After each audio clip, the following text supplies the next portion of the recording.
பேசினாங்களா?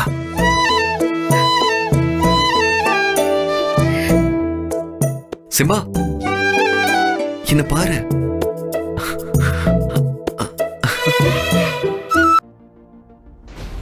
ஆலியா மானசா வீடு கார் வாங்கி செட்டில் ஆனது இப்படிதானா? MLM கொளுத்தி போட்ட வதந்தி. எங்கள் நடிப்பில் கிடைக்கும் சொந்த பணத்தில் தான் வாழ்க்கை நடத்துகிறோம். நாங்கள் எந்த நிறுவனத்திலும் முதலீடு செய்யவில்லை என்று ஆலியா மானசா மற்றும் சஞ்சீவ் இருவரும் விளக்கம் அளித்துள்ளனர். ராஜாராணி சீரியலில் செம்பா என்ற கதாபாத்திரத்தில் நடித்து புகழ் பெற்றவர் ஆலியா மானசா. அந்த சீரியல் ரசிகர்களின் மனதை கவர்ந்த அவர் அந்த சீரியல் கதாநாயகனான சஞ்சீவின் மனதையும் கவர்ந்து விட்டார். இருவரும் காதலித்து திருமணமும் செய்து கொண்டனர். இவர்களுக்கு இப்போது 2 குழந்தைகளும் இருக்கிறார்கள். MLM நிறுவனம் ஆலியாவை பயன்படுத்தி இணையத்தில் பரபரப்பை ஏற்படுத்தி ஆதாயம் தேடிக்கொள்ள முயற்சி செய்திருப்பதாக தெரிகிறது. இந்த நிறுவனத்தை சார்ந்த சிலர் பிரபலங்களுக்கு போன் செய்து ஆலியா மானசா தங்கள் நிறுவனத்தில் முதலீடு செய்திருப்பதாக சொல்லி வருகிறார்கள் என்று கூறப்படுகிறது.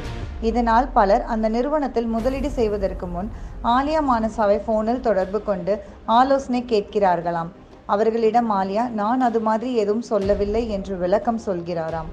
இது போன்ற தொடர் அழைப்புகளால் கடுப்பான ஆலியா கணவர் சஞ்சீவ் உடன் சென்று புகார் அளித்திருக்கிறாராம். தனது பெயரை கூறுவதால் வதந்தியை நம்பி ஏமாற வேண்டாம் என்றும் ரசிகர்களை கேட்டுக்கொண்டிருக்கிறார்கள்.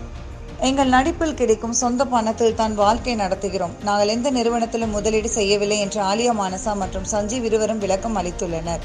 வீடு, கார், பைக் என எல்லாமே EMI மூலம்தான் வாங்கியிருக்கிறோம். இப்போது EMI கட்டி கொண்டிருக்கிறோம் என்றும் வெளிப்படையாக கூறியுள்ளனர். இதுபோல விதவிதமான சர்ச்சைக்குரிய தகவல்களை பரப்பிவிடும் விஷமிகளால் ஆலியா மானசா ரசிகர்கள் சோகம் அடைந்துள்ளனர்.